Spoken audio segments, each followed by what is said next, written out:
സ്നേഹനിധികളായ ഈ പ്രദേശത്തുള്ള രക്ഷിതാക്കള്,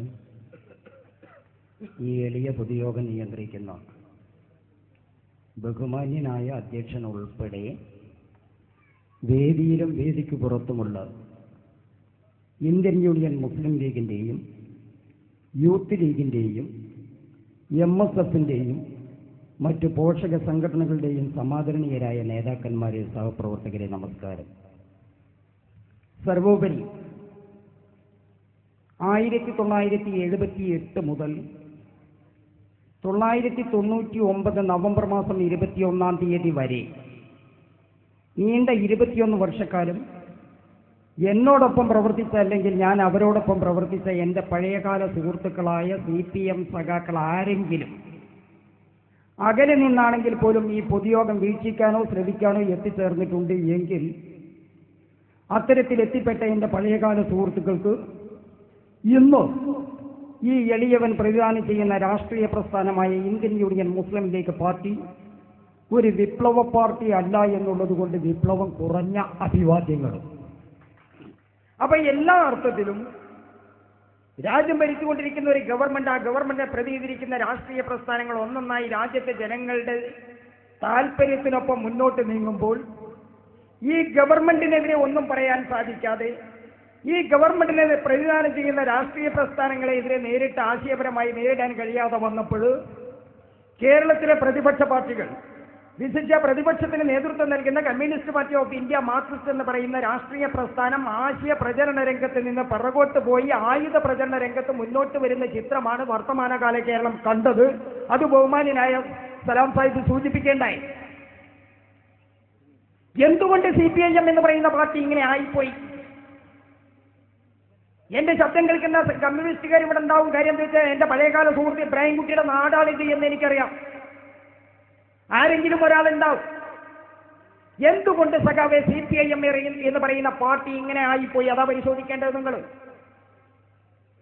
അതിനൊരു വ്യക്തമായ കാരണം എന്താ? കാരണം CPIM എന്ന് പറയുന്ന ഒരു പാർട്ടിയെ ഇന്ന് നിലവിലില്ല. അതാണ് ഇതിന് കാരണം. ഇത് തിരൂരങ്ങാടി നിയോജക മണ്ഡലത്തിൽ സഖാവ് പരമേശ്വരൻ നമ്പ്രാന്തിരിയും അഹമ്മദ് കുട്ടി മാഷും ഒക്കെ നേതൃത്വം കൊടുത്ത CPIM എന്ന് പറയുന്ന പാർട്ടി ഉണ്ടായിരുന്ന രാജ്യത്ത് വന്നുകൊണ്ട് അയ്യപ്പൻ കോണാടൻ ഇത് പറയുമ്പോൾ ചില സഖാക്കളെങ്കിലും ധരിക്കും ഇവനെന്തോ മുസ്ലിം ലീഗിന്റെ വേദി കയറിയപ്പോ വിഡ്ഢിത്തം പറയുന്നു എന്ന് ചിന്തിക്കുന്ന സഖാക്കൾ ഉണ്ടായേക്കാം. സ്വാഭാവികമാണ്. ഞാൻ പറയുന്നു CPIM എന്ന് പറയുന്ന രാഷ്ട്രീയ പാർട്ടിയെ ഇന്ന് നിലവിലില്ല. ഞാനതില്ല എന്ന് സമർത്ഥിക്കുന്ന കാര്യം ബോധ്യപ്പെടണമെങ്കിൽ ഒന്നുകിൽ കമ്മ്യൂണിസ്റ്റ് പാർട്ടിയുടെ താത്വിക നിഗമനങ്ങളെ കുറിച്ച് അറിവുള്ള സഖാക്കളാവണം. കുറഞ്ഞപക്ഷം കമ്മ്യൂണിസ്റ്റ് പാർട്ടിയുടെ ആവിർഭാവത്തെ കുറിച്ചെങ്കിലും അറിയുന്ന സഖാക്കളാണെങ്കിൽ അവർക്ക് ബോധ്യപ്പെടും. അല്ലാതെ പഴയ കാലത്തെ നമ്മുടെ സോഡ കുപ്പിനുള്ളിൽ കോട്ടി കുടിക്കുമായിരുന്ന ചില DYFIക്കാർ കുട്ടികളെ നമ്മളെ നാട്ടിൻപുറത്ത് കാണാൻ പറ്റും. അവർക്ക് സംഗതി പിടികിട്ടൂല. അവരെ കുറ്റം പറഞ്ഞിട്ടും കാര്യമില്ല. കുപ്പിക്കും അറിയില്ല, കോട്ടിക്കും അറിയില്ല എങ്ങനെയായിരുന്നു ഉള്ളിൽ പെട്ടത്. ഇനി രക്ഷപ്പെടണമെങ്കിൽ എന്ത് വേണം? ഒന്നുകിൽ കുപ്പി പൊട്ടണം, അല്ലെങ്കിൽ ആരെങ്കിലും പൊട്ടിക്കണം. കേരളത്തിലുടനീളം കുപ്പി താനെ തകർന്ന് തരിപ്പണമാകുന്ന ചിത്രമാണ് ഇന്ന് കേരളം കണ്ടുകൊണ്ടിരിക്കുന്നത്. ഞാൻ കഴിഞ്ഞ ദിവസം നമ്മുടെ കോട്ടയം പത്തനംതിട്ട ജില്ലക്കടുത്ത് എരുമേലിയിൽ വാവരുസ്വാമിയുടെ പള്ളിക്ക് തൊട്ടടുത്തായിരുന്നു ഒരു പൊതുയോഗം. അവിടെ ഒരു 16,000-ഓളം വരുന്ന ആളുകൾ ഒരു പൊതുയോഗം. ഇവിടെ കുറവാണ്. മലപ്പുറത്ത് അറിഞ്ഞിട്ട് കാര്യമില്ല, ലീഗ് കുറവാപ്പോ. വന്നത് മുഴുവൻ നല്ല കരകളഞ്ഞ സഖാക്കളെ. ഞാൻ പറഞ്ഞു വന്നത് CPIM എന്ന് പറയുന്ന പാർട്ടി നിലവിലില്ല എന്ന് പറയുമ്പോൾ ഈ സാധനം ഉണ്ടാവണല്ലോ കൂട്ടരെ. ഇതെന്താ ഉണ്ടായത്? എന്റെ ശബ്ദം കേൾക്കുന്ന ഏതെങ്കിലും സഖാക്കൾ ഉണ്ടെങ്കിൽ ഒരു തുണ്ട് പേപ്പർ എടുത്ത് നോട്ട് ചെയ്ത് വെക്കുക. അല്ലെങ്കിൽ നിങ്ങളുടെ കയ്യിലെ മൊബൈൽ ഫോൺ റെക്കോർഡ് ചെയ്യാൻ പറ്റുമെങ്കിൽ റെക്കോർഡ് ചെയ്ത് വെക്കുക. എന്നിട്ട് നിങ്ങളുടെ തിരൂരങ്ങാടി ലോക്കൽ കമ്മിറ്റി സെക്രട്ടറിയോടോ തിരൂരങ്ങാടി ഏരിയ കമ്മിറ്റി സെക്രട്ടറിയോടോ അതുമല്ലെങ്കിൽ മലപ്പുറം ജില്ലാ സെക്രട്ടറി സഖാവ് PP വാസുദേവൻ സഖാവിനോടോ അതുമല്ലെങ്കിൽ സംസ്ഥാന സെക്രട്ടറി സഖാവ് പിണറായി വിജയൻ സഖാവിനോടോ അതുമല്ലെങ്കിൽ അഖിലേന്ത്യാ ജനറൽ സെക്രട്ടറി സഖാവ് പ്രകാശ് കാരാട്ട് സഖാവിനോടോ ചോദിക്കുക, സഖാവേ, നേതാവേ, ഞങ്ങളുടെ നിയോജക മണ്ഡലത്തിന്റെ കിഴക്കൻ മേഖലയായ പെരുമണ്ണാക്ലാരി പഞ്ചായത്തിനകത്ത് ഒരു അയ്യപ്പൻ കോനാടൻ മുസ്ലിം ലീഗിന്റെ പൊതുയോഗത്തിൽ വന്നിട്ട് ഇങ്ങനെ ചില കാര്യങ്ങൾ പറഞ്ഞു, ഇത് ശരിയാണോ എന്ന് ചോദിക്കുക. ചോദിച്ചിട്ട് ഞാൻ ഇനി പറയാൻ പോകുന്ന കാര്യങ്ങൾ ശരിയല്ല, തെറ്റാണ്, ഇതാണ് ശരി, അയ്യപ്പൻ പറഞ്ഞത് മുഴുവൻ തെറ്റാണ്, ഇതാണ് ശരി എന്ന് സമർത്ഥിക്കാൻ കഴിയുന്ന ഒരു കമ്മ്യൂണിസ്റ്റുകാരനെ ഈ മലയാളക്കരയിൽ ചൂണ്ടിക്കാണിക്കാൻ കഴിഞ്ഞാൽ എന്റെ പ്രിയപ്പെട്ട സഖാവെ, അന്ന് ഞാൻ എന്റെ രാഷ്ട്രീയ പണി അവസാനിപ്പിച്ചുകൊണ്ട് താൻ പറയുന്നത് എന്ത് പണിയും എടുക്കാം ആധികാരികമായിട്ടാണ് പറയുന്നത്. CPIM ഇല്ല എന്നാ പറഞ്ഞത്. എന്നാ CPM ഉണ്ടായത്?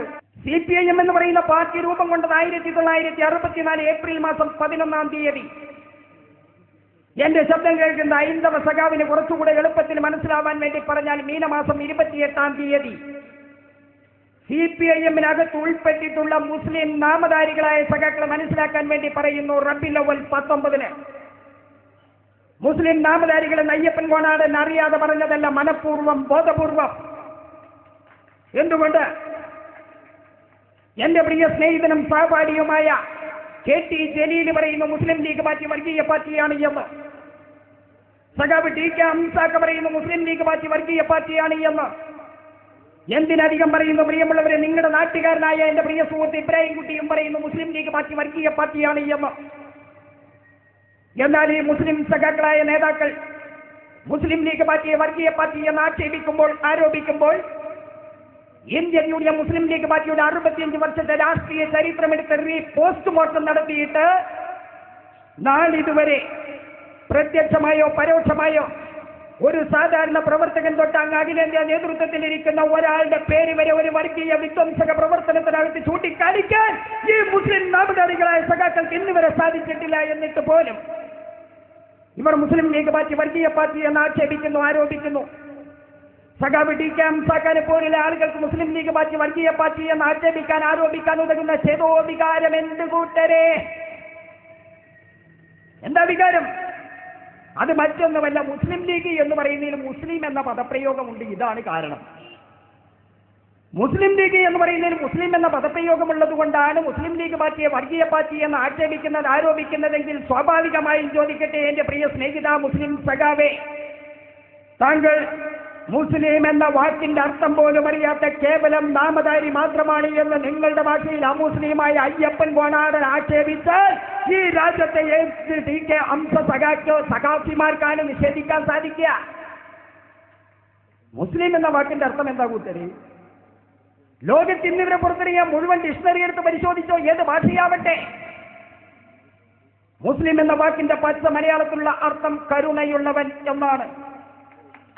അതുകൊണ്ടാണല്ലോ കാപാലികരെ നിങ്ങൾക്ക് ലാൽസലാം, ഇനിയുള്ള കാലം കരുണയുള്ളവന്റെ കൂടെ കൂടി ഞങ്ങൾക്ക് മനുഷ്യരായി ജീവിക്കണമെന്ന തീരുമാനമെടുത്തുകൊണ്ട് കേരളക്കരയിൽ വരുന്ന ആയിരക്കണക്കിന് വരുന്ന ഹൈന്ദവ സഹോദരന്മാർ സയ്യിദ് ഹൈദർ അലി ശിഹാബ് തങ്ങൾ നേതൃത്വം നൽകുന്ന ഇന്ത്യൻ യൂണിയൻ മുസ്ലിം ലീഗിന്റെ ഈ ഹരിത പതാകയുടെ വാഹകരായി കേരളക്കരയിലാകെ മാറിയത്. മാത്രവുമല്ല, ഇന്ത്യ മഹാരാജ്യത്തെ 3.5 ലക്ഷത്തോളം ഗ്രാമാന്തരങ്ങളിലെ മനുഷ്യ മനസ്സുകളിൽ അധിവസിക്കുന്ന രാഷ്ട്രീയ പ്രസ്ഥാനമായ ഇന്ത്യൻ നാഷണൽ കോൺഗ്രസിന്റെ അഖിലേന്ത്യാ അധ്യക്ഷ ശ്രീമതി സോണിയാഗാന്ധി സയ്യിദ് ഹൈദർ അലി ശിഹാബ് തങ്ങളുടെ പ്രസ്ഥാനം ഇന്ത്യൻ മതേതരത്വത്തിന് അനിവാര്യ ഘടകമാണ് എന്ന് പറഞ്ഞ് മാറോട്ടടക്കി പിടിച്ചത്. ഞാൻ പറഞ്ഞു വന്നത് 64 ഏപ്രിൽ 11 CPM രൂപീകരിക്കപ്പെട്ടത്. എന്തിന്റെ പേരില്ല? CPIയുടെ നാഷണൽ കൗൺസിലിൽ നിന്നും 32 പേര് ഇറങ്ങി വന്നുകൊണ്ടാണ് CPM രൂപീകരിക്കപ്പെട്ടത്. ആ 32 പേരിൽ 31 പേരും മരണപ്പെട്ടു പോയി. ഒരേ ഒരു മനുഷ്യൻ മാത്രമാണ് ഇന്ന് ജീവിച്ചിരിപ്പുള്ളത് കൂട്ടരെ. അതേതാണ്ട് ചട്ടത്തിനൊക്കുമേ ജീവിച്ചിരിക്കലും എന്ന് പറഞ്ഞതുപോലെ കേരളത്തിലെ പ്രതിപക്ഷ നേതാവിന്റെ കസേരക്ക് അടുത്ത് വരെ പോയി വരാറുണ്ട്, ഒരിക്കലും അതിന് ഇന്നുവരെ ഇരുന്നിട്ടില്ല. ഈ 32 പേര് അന്ന് പറഞ്ഞത് എന്താ? ഞാൻ പറഞ്ഞതല്ല. 1964 ഏപ്രിൽ 11 CPIM എന്ന് പറയുന്ന പാർട്ടി രൂപീകരിക്കുമ്പോൾ അതിന്റെ പാർട്ടി പരിപാടിയിൽ പറഞ്ഞ കാര്യമാണ് ഞാൻ പറയാൻ പോണത്. 2 കാര്യങ്ങളാണ് പ്രധാനമായി പറഞ്ഞത്. CPIയുടെ സാർവദേശീയ ജനാധിപത്യ വിപ്ലവം കൊണ്ട് ഇന്ത്യൻ തൊഴിലാളി വർഗത്തിന് ഒരു ഇഞ്ച് മുന്നോട്ട് പോകാൻ സാധ്യമല്ല. അതുകൊണ്ട് ജനകീയ ജനാധിപത്യ വിപ്ലവമാണ് ഇന്ത്യ രാജ്യത്തിന് അഭികാമ്യം. ആ ജനകീയ ജനാധിപത്യ വിപ്ലവം പൂർത്തീകരിക്കണമെങ്കിൽ ഇന്ത്യൻ തൊഴിലാളി വർഗം ആധികാരികമായി 2 കാര്യങ്ങളെ ചെറുത്തു തോൽപ്പിക്കണമെന്നാണ് CPIMന്റെ പ്രഥമ പാർട്ടി പരിപാടിയിൽ പറയുന്നത്. ഒന്നാമത് പറഞ്ഞ കാര്യം എന്താ? ഇന്ത്യയിലെ കുത്തക മുതലാളിത്തം ഇന്ത്യയുടെ മണ്ണിൽ വളരാൻ അനുവദിച്ചുകൂടെന്ന് മാത്രമല്ല, നിലവിലുള്ളവയെ ഉന്മൂലനം ചെയ്യണം. ഉന്മൂലനം ചെയ്യണം എന്ന് പറഞ്ഞാൽ ഇല്ലായ്മ ചെയ്യണമെന്ന്. ഉദാഹരണമായി അന്ന് 32 സഖാക്കൾ ഈ രാജ്യത്ത് ചൂണ്ടിക്കാണിച്ച ഇന്ത്യൻ കുത്തകന്മാരാരൊക്കെയാ? ടാറ്റ, ബിർള, മഫത്ലാൽ, ഗോയങ്ക, ഗോളിയാർ തുടങ്ങിയ വിരലിലെണ്ണാവുന്ന ഇന്ത്യൻ കുത്തക മുതലാളിത്തത്തെ ചൂണ്ടിക്കാണിച്ചുകൊണ്ട് അന്നത്തെ കമ്മ്യൂണിസ്റ്റ് നേതാക്കന്മാർ പറഞ്ഞത്, ഈ കുത്തക മുതലാളിത്തത്തെ ഈ രാജ്യത്തിന്റെ മണ്ണിൽ വളരാൻ അനുവദിച്ചുകൂടാ, ഇവയെ ഉന്മൂലനം ചെയ്യണം. അങ്ങനെ പറഞ്ഞ നിങ്ങളുടെ CPM ഇന്ന് എവിടെ എത്തി നിൽക്കുന്നു? സഖാവെ പരിശോധിക്കാം. നോക്കൂ, നിങ്ങൾ സ്വതന്ത്രാനന്തര ഇന്ത്യയിൽ കേവലം 42 കോടി രൂപ മാത്രം ആസ്തി ഉണ്ടായിരുന്ന ടാറ്റ ഇന്ന് ലോക മുതലാളിത്ത ശ്രേണിയിൽ വമ്പനാണ്. ആ വമ്പനാകുന്ന രത്തൻ ടാറ്റയെ ആനയും അമ്പാരിയും കൊണ്ടുവന്ന് സ്വീകരിച്ച് ആനയിച്ച് കൊണ്ടുപോയി കുടിവെച്ചത് പ്രിയമുള്ളവരെ ഇന്ത്യൻ നാഷണൽ കോൺഗ്രസ് ഭരിച്ചുകൊണ്ടിരുന്ന ഒരു സംസ്ഥാനത്തല്ല. ഉന്മൂലന സിദ്ധാന്തത്തിന്റെ ഉപജ്ഞാതാവ് എന്നറിയപ്പെടുന്ന പണ്ഡിറ്റ് ദീനദയാൽ ഉപാധ്യായ രചിച്ച ഏകാത്മ മാനവവാദം എന്ന പുസ്തകം വേദഗ്രന്ഥമാക്കിക്കൊണ്ട് ഇന്ത്യ മഹാരാജ്യം രാമരാജ്യമാക്കണമെന്ന് വാദിക്കുന്ന ഭാരതീയ ജനതാ പാർട്ടിക്കാരൻ ഭരിച്ച ഒരു സംസ്ഥാനത്തേക്കല്ല, നേരെ മറിച്ച് ഇന്ത്യൻ തൊഴിലാളി വർഗത്തിന്റെ അടിപ്പേരവകാശം തങ്ങളിൽ നിക്ഷിപ്തമാണ് എന്ന അവകാശവാദം ഉന്നയിക്കുന്ന communist party of India Marxist 34.25 കൊല്ലം ഭരിച്ച ബംഗാളിന്റെ മണ്ണിലാണ് വിവരം കെട്ട ഡിവൈഎഫ്ഐക്കാരെ കൊണ്ടുപോയി കുടിവെച്ചത്. ആ ഗ്രാമത്തിന്റെ പേരാണ് നന്ദിഗ്രാം. അപ്പൊ ഇന്ത്യൻ കുത്തക മുതലാളിത്തത്തെ ഉന്മൂലനം ചെയ്യാൻ രൂപം കൊണ്ട CPM എന്ന് പറയുന്ന പാർട്ടിക്ക് രത്തൻ ടാറ്റ സ്വീകാര്യനായി എന്ന് പറഞ്ഞാൽ ആ പാർട്ടി നിലവിലുണ്ടെന്ന് പറയാൻ പറ്റുമോ? ഇല്ല. രണ്ടാമത് പറഞ്ഞ കാര്യം എന്താ? ഇന്ത്യയിലെ കുത്തക മുതലാളിത്തത്തെ പോലെ തന്നെ വിദേശ മൂലധനം ഇന്ത്യയുടെ മണ്ണിലേക്ക് കടന്നു വരാൻ ഇന്ത്യൻ തൊഴിലാളി വർഗം യാതൊരു കാരണവശാലും അനുവദിച്ചുകൂടാ. അഥവാ കടന്നു വരികയാണെങ്കിൽ അതിനെ നഖശികാന്തം എതിർത്ത് തോൽപ്പിക്കണമെന്നാണ് CPIM-ന്റെ പാർട്ടി പരിപാടിയിലെ രണ്ടാമത്തെ കാര്യം. അങ്ങനെ പറഞ്ഞ നിങ്ങളുടെ പാർട്ടിയോ? പ്രിയമുള്ളവരെ പരിശോധിക്ക. കൃത്യമായി പറഞ്ഞാൽ 3 വർഷം 2 മാസം 17 ദിവസം ഇന്തോനേഷ്യയുടെ പ്രധാനമന്ത്രിയായിരുന്ന സുഗാർത്തോ, ഭരണാധികാരിയായിരുന്ന സുഗാർത്തോ മരണപ്പെട്ടിട്ട്, സുഗാർത്തോ മരണപ്പെട്ട സമയത്ത് ഈ രാജ്യത്തെ ദൃശ്യമാധ്യമങ്ങളാകെ കാണിച്ചു, വർത്തമാന പത്രങ്ങളാകെ എഴുതി, മലയാളികളായി നമ്മൾ വായിക്കുന്ന പ്രസിദ്ധീകരണങ്ങൾ പത്രങ്ങളായ മനോരമ, അത് കമ്മ്യൂണിസ്റ്റുകാരനും ഡിവൈഎഫ്ഐക്കാരനും മഞ്ഞ പത്രമാണ്, ഈ വിഷയത്തിലെ പത്രം മാറ്റിവെച്ചേക്ക്. മാതൃഭൂമി അവർക്കിന്ന് ബൂർഷ പത്രമാണ്, ഈ വിഷയത്തിൽ ആ പത്രവും മാറ്റിവെച്ചേക്ക്. ചന്ദ്രിക ഇന്ത്യൻ യൂണിയൻ മുസ്ലിം ലീഗ് പാർട്ടിയുടെ ഏക ജിഗ്വയാണ്, ഈ വിഷയത്തിൽ ആ പത്രവും മാറ്റിവെച്ചേക്ക്. മാധ്യമം ജമാഅത്തെ ഇസ്ലാമിക്കാരന്റെ പത്രമാണ്, ഈ വിഷയത്തിൽ ആ പത്രവും മാറ്റിവെച്ചേക്ക്. തേജസ്, അതിന്റെ പാർട്ടിക്കാരന്റെ പേര് ഞാൻ പറയില്ല, പേടി കൊണ്ടല്ല, കാരണം ഞാനത് പറയുന്നതിൽ അടക്കാവും ചിലപ്പോൾ ആ സാധു അവന്റെ പാർട്ടിയുടെ പേര് മാറ്റുക എന്ന സംശയമുള്ളത് കൊണ്ട് തൽക്കാലം ഈ വിഷയത്തിൽ ആ പത്രവും മാറ്റിവെച്ചേക്ക്. എന്നാൽ എന്റെ പ്രിയ സ്നേഹിതൻ KT ജലീലിനെ പോലെയുള്ള മുസ്ലിം സഖാക്കളുടെ ഇപ്പോഴത്തെ ദീനിയാത്ത് എന്നറിയപ്പെടുന്ന ദേശാഭിമാനി പത്രം മാത്രം എടുത്ത് വായിക്കുക. ദേശാഭിമാനി സുഹൃത്തുയുടെ മരണവുമായി ബന്ധപ്പെട്ട് റിപ്പോർട്ട് ചെയ്തതെന്താ?